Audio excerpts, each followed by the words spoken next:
Well guys, episode first की शुरुआत हमें वालिया हारकोनन की वॉइस ओवर से की जाती है, जो हमें बता रही है कि थिंकिंग मशीन ने जब ह्यूमंस को इंस्लीव बना लिया था तो उन्होंने यानी कि इंसानों ने उनके खिलाफ जंग छेड़ दी। जिस जंग को हवा देने वाला और कोई नहीं एट्रीडस था, जिसने न सिर्फ उन्हें लीड किया बल्कि उन्हें फ्रीडम भी दिलाया। और ऐसे ही उन लोगों ने मिलकर बटलीरियन जिहाद के कॉन्फ्लिक्ट को खत्म किया। लेकिन उसी के साथ साथ जब जंग खत्म हो गई और थिंकिंग मशीन्स को बैन कर दिया गया, उसके बाद उसके ग्रेट ग्रैंडफादर को भी बैनिश कर दिया गया, क्योंकि वो ह्यूमंस के साथ उस लड़ाई में शामिल नहीं थे। जिस वजह से न सिर्फ उन्हें कावड़ का एक ब्रांड मिला बल्कि उन्हें कुछ कुछ वर्ल्ड के एरिया में जाना अलाउड नहीं था। पर वालिया इस क्लेम को रिफ्यूज करती है और उसके अकॉर्डिंग बैटल फील्ड में उसके ग्रेट ग्रैंडफादर मौजूद थे। साथ ही एस्ट्रिड्स फैमिली ने ये फॉल्सली एलिगेशंस हारकोनन्स पर लगाए हैं, जिसे वालिया क्लेम करती है और साथ ही चैलेंज भी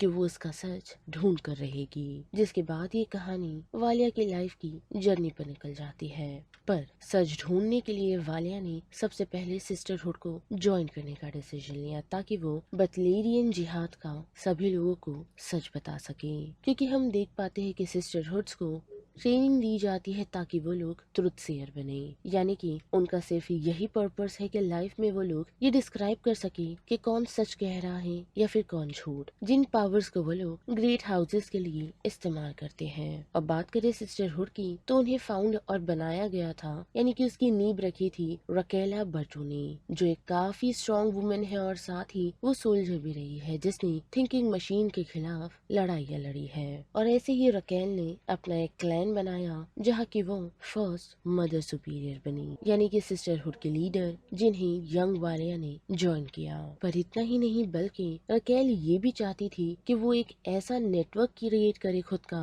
ताकि सिस्टरहुड को सभी लोग काफी इम्पोर्टेंस दे, जिनकी ट्रुथ शेयर की पावर न सिर्फ ग्रेट हाउसेज में इस्तेमाल हो बल्कि गवर्निंग के लिए भी वर्ल्ड में इस्तेमाल की जाए। और इस तरीके से शुरू किया गया सिस्टरहुड्स को, यानी कि ट्रुथ शेयर को पावरफुल फैमिली में हायरिंग देना, जो सभी लोग कर तो रहे थे, लेकिन रकेल के लिए ये कम था, क्योंकि कभी न कभी ग्रीड और पावर इन सिस्टरहुड को खत्म कर सकता था। जिस वजह से उन्हें एक स्टेप और आगे बढ़ाने का सोचा, जो स्टेप ब्रीडिंग की है, यानी कि रकेल ने अपने यहाँ एक सीक्रेट जेनेटिक आर्काइव बनाई थी, जिसमें काफी सारे प्रपोजन्स रखे हुए थे, और उस प्रपोजन्स की मदद से वो ग्रेट हाउसेस को ये इन्फॉर्मेशन दी थी कि ब्रीडिंग के लिए कौन सी लड़की या लड़का उनकी फैमिली के लिए बेटर होगा, जो एक स्ट्रॉन्ग लीडर के साथ साथ एक ब्रेवली फाइटर भी होगा। और ऐसे कर कर सिस्टरहुड्स अपना कदम आगे बढ़ाती जाएगी, जो चीज वालिया के लिए भी ठीक थी और उसे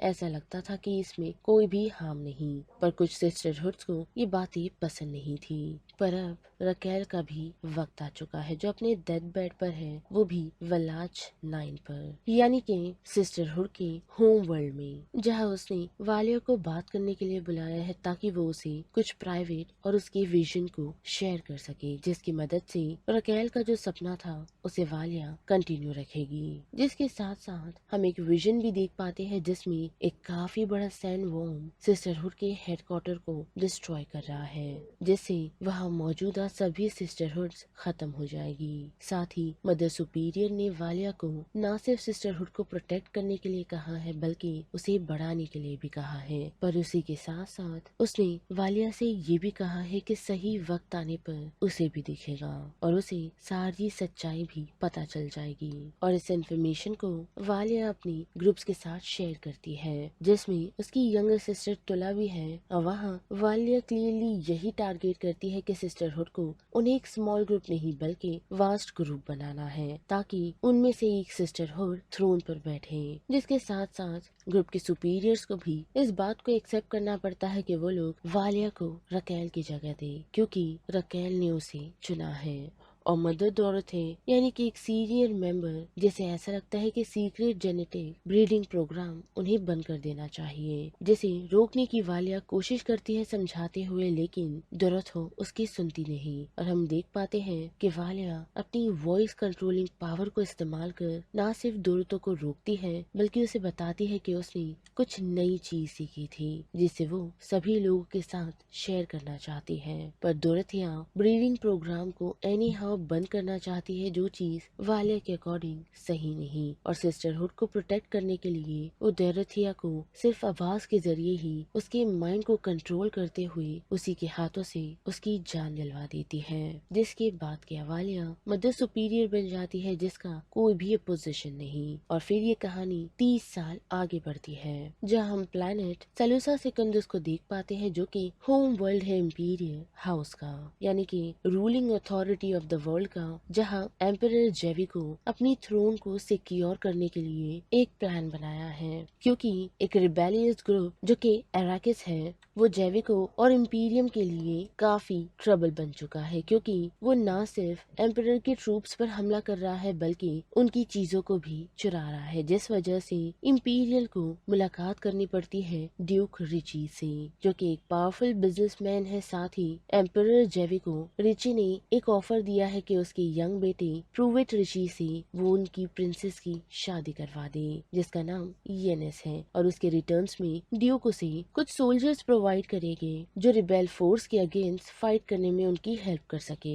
जो ऑफर जेविको की वाइफ को पसंद नहीं आता क्योंकि वो रिचीज फैमिली को खास पसंद नहीं करती, लेकिन जेविको इस प्रपोजल को एक्सेप्ट कर लेता है। साथ ही बात करें येनेस की तो उसे भी शादी से कोई भी आपत्ति नहीं, क्योंकि उसे बनना है ट्रुथ सेयर, और ये शादी उसके इस गोल को और करीब ला रही है, क्योंकि प्रूवर्ट सिर्फ अभी 9 साल का है और उस वजह से येनेस को पूरे 10 साल सिस्टरहुड में बिताने के लिए मिलेगी ताकि वो उनकी स्किल्स और ट्रेनिंग और साथ ही एक पावरफुल ट्रुथ सेयर बन सके। पर जैसे ही प्रिपरेशन शादी की शुरू की जाती है तो उसी दौरान एम्परर्स कोर्ट की ट्रुथ सेयर काशा को एक हॉरिफिक विजन आता है, वो भी फ्यूचर का, जहाँ उसने देखा कि एक रात काशा रिटायर हो चुकी है और वो अपने चैम्बर में है और वो देख पा रही है कि येनेस एक सैंड वॉर्म के हाथों मारी गई, वो भी अपने वेडिंग ड्रेस को पहने हुए, जिस वजह से वो इस डिस्ट्रैक्शन का जिम्मेदार खुद को मानती है और यहाँ से तुरंत ही सिस्टरहुड के पास जाने का डिसीजन बना लेती है ताकि वो इससे रिलेटेड इन्फॉर्मेशन उन्हें शेयर कर सके, क्योंकि उसे ऐसा लग रहा है कि ये उनके लिए एक वार्निंग है। लेकिन जैसे ही वो ये इन्फॉर्मेशन वालिया को देती है तो वालिया इस वार्निंग को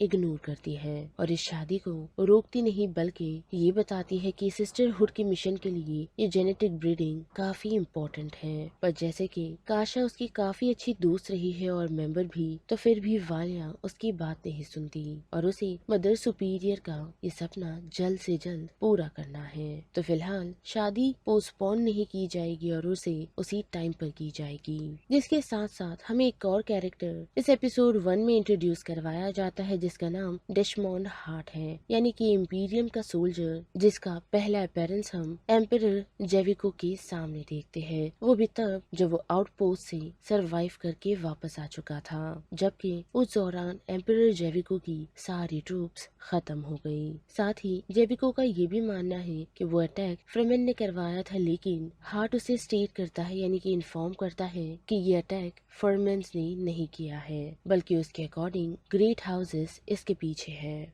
लेकिन जब उसकी अकेले में बातचीत एम्परर से होती है तो वो एम्परर को ये तक कहता है कि इन सारी चीजों के पीछे किसी अननोन शक्ति का हाथ है, जिस पर जेविको बिलीव तो नहीं करता, लेकिन पहले जैसे कि उसने ट्रुथ सेयर काशा से उसका माइंड रीड करवाया था तो उसने भी उसे यही स्टेट किया था कि हार्ट फिलहाल तो सच कह रहा है। पर साथ ही मैरिज सेरेमनी में हम देख पाते हैं कि प्रोवर्ट के पास एक रोबोट पेट होने के कारण सभी गेस्ट हैरान हो जाते हैं, क्योंकि बतलेरियन जिहाद के जंग के बाद सभी रोबोट्स को बैन कर दिया गया था। लेकिन हम देख पाते हैं कि हार्ट प्रोवर्ट की उस पेट को अंडर कंट्रोल लाकर उसे वापस सौंप देता है। और उस कैरेक्टर को यहाँ तक देखकर हमें ऐसा ही लगता है कि वो एक हेल्पफुल और साथ ही काफी अच्छा इंसान है। लेकिन एपिसोड खत्म होते होते इस कैरेक्टर ने हमारे होश ही उड़ा दिए, क्योंकि वेडिंग नाइट के दौरान हम देख पाते हैं कि हार्ट पॉवर्ट से मिलता है, जो फिलहाल सोया नहीं और वो अपने पेट रोबोट के साथ खेल रहा था।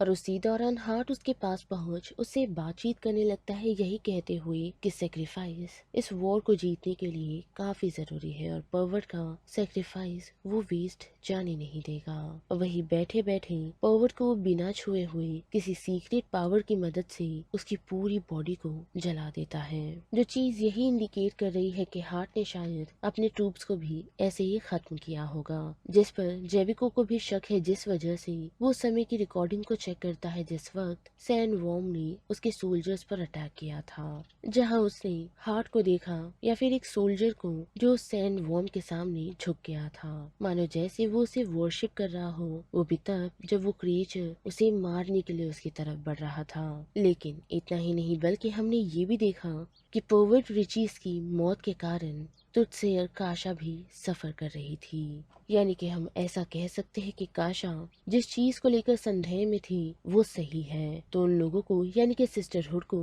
इन चीजों पर ध्यान देना होगा।